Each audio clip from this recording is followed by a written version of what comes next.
Hai, Assalamualaikum warahmatullahi wabarakatuh. Bertemu lagi di channel YouTube sederhana saya ini. Jadi untuk kesempatan kali ini, mari kita belajar tentang soal UPPPG PGSD tahun 2023. Dan ini merupakan bagian pertama. Oke, jadi untuk video kali ini, mari kita bahas tentang sistem pencernaan. Dan kita mulai dari soal nomor 1. Oke, untuk soal nomor 1, urutan sistem pencernaan pada manusia adalah yang A, mulut, kerongkongan, lambung, usus halus, usus besar, dan anus. Yang B di sini adalah mulut, kerongkongan, usus halus, lambung, usus besar, dan anus. Yang C, mulut, kerongkongan, usus halus, lambung, anus, usus besar. Yang D di sini adalah mulut, tenggorokan, lambung, usus halus, usus besar, dan anus. Yang E, mulut, tenggorokan, lambung, usus besar, usus halus, dan anus. Nah, untuk soal nomor 1 ini, kira-kira jawaban yang tepat yang mana?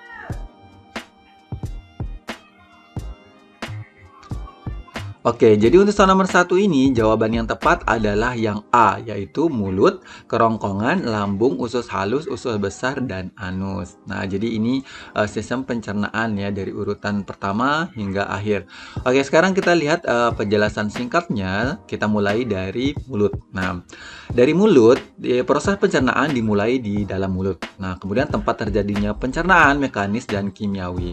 Mulut berfungsi untuk mengunyah makanan menjadi lebih halus agar mudah dicerna. Di dalam mulut terjadi pencernaan secara mekanis oleh gigi dan kimiawi oleh enzim amilase.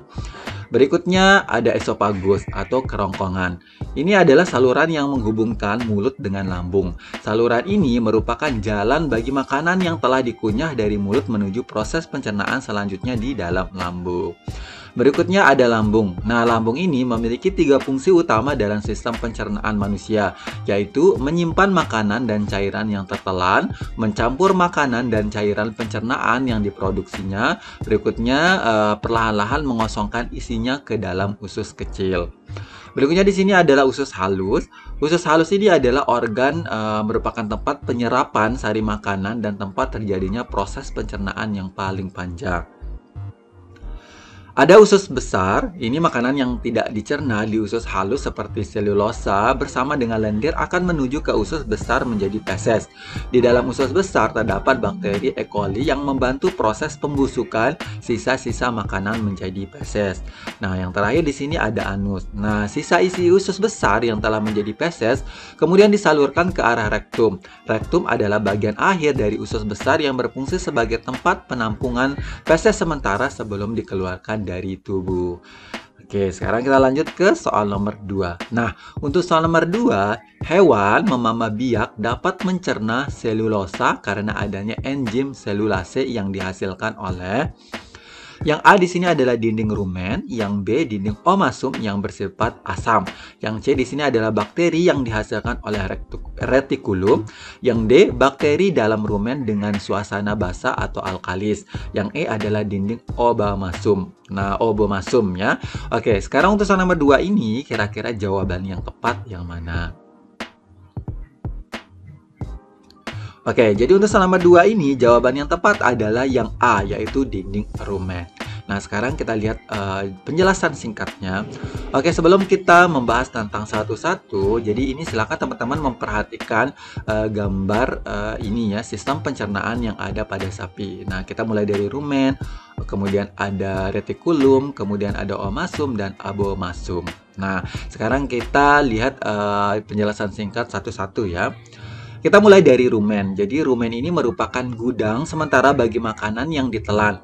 Di dalam rumen terdapat protozoa dan bermacam-macam bakteri penghasil selulase yang berperan dalam mengurai selulosa. Nah, ini di bagian rumen ya. Berikutnya yang kedua adalah retikulum. Nah, di retikulum ini organ penghubung antara rumen dan omasum. Retikulum memiliki dinding yang dilapisi oleh epitel yang berlapis-lapis bersama-sama dengan rumen. Retikulum membentuk gerakan kontraksi memutar untuk mengaduk dan mencerna makanan. Next, untuk ketiganya adalah omasum. Nah, omasum ini memiliki struktur epitel yang berlapis-lapis juga namun lebih berbentuk lembaran. Fungsi omasum adalah menyerap air, asam lemak tertentu, dan natrium. Makanan memasuki omasum secara bertahap sehingga penyerapan sari makanan juga bertahap. Di sini yang terakhir adalah obomasum. Obat masuk. Ini adalah organ dilengkapi dengan epitel berkelenjar yang memberikan sekresi berupa mukus, asam hidrolik, dan enzim proteolitik atau enzim yang berguna untuk pencernaan protein. Di oomawesum ini terjadilah proses pencernaan secara kimiawi yang memungkinkan sari makanan dicerna dan dapat diserap dengan lebih baik. Nah, ini ya untuk soal nomor 2. Oke, kita lanjut ke soal nomor 3. Organ pencernaan terdiri dari saluran dan kelenjar. Organ pencernaan yang tergolong kelenjar adalah, nah ini yang ditanyakan adalah pencernaan yang tergolong kelenjar. Oke, yang A di sini hati dan pankreas, yang B di sini adalah usus halus dan anus, yang C adalah rektum dan anus, yang D adalah kelenjar ludah dan kerongkongan, yang E adalah usus besar dan kerongkongan. Nah, untuk soal nomor 3 ini kira-kira jawaban yang tepat yang mana? Oke, jadi untuk soal nomor 3 ini, jawaban yang tepat adalah yang A, yaitu hati dan pankreas. Nah, sekarang kita lihat rincian singkatnya. Nah, di sini kelenjar pencernaan adalah organ tubuh yang menghasilkan getah atau kelenjar yang membantu dalam pencernaan makanan. Kelenjar pencernaan terdiri atas kelenjar ludah, kelenjar getah lambung, hati, pankreas, dan kelenjar usus halus. Oke, kita beralih ke soal nomor 4. Nah, perhatikan gambar ya. Di sini pertanyaannya untuk soal nomor 4. Santi sedang sarapan, ia menyantap sepiring stik ayam, kentang goreng, dan meminum segelas susu. Pencernaan protein dalam stik ayam dan susu terjadi pada organ bernomor. Yang A di sini 1, yang B adalah 2, yang C 3, yang D adalah 4, dan yang E di sini adalah 1 dan 3. Nah, untuk menjawab ini teman-teman memperhatikan gambar ya. Jadi untuk soal nomor 4 ini kira-kira jawaban yang tepat yang mana? Oke, jadi untuk soal nomor 4 ini jawabannya tepat adalah yang B, yaitu soal nomor 2. Nah, sebelum menjawab, jadi teman-teman harus memperhatikan gambar ini terlebih dahulu dan kemudian menentukan nih kira-kira nomor 1, 2, 3, dan 4 ini organ apa ya.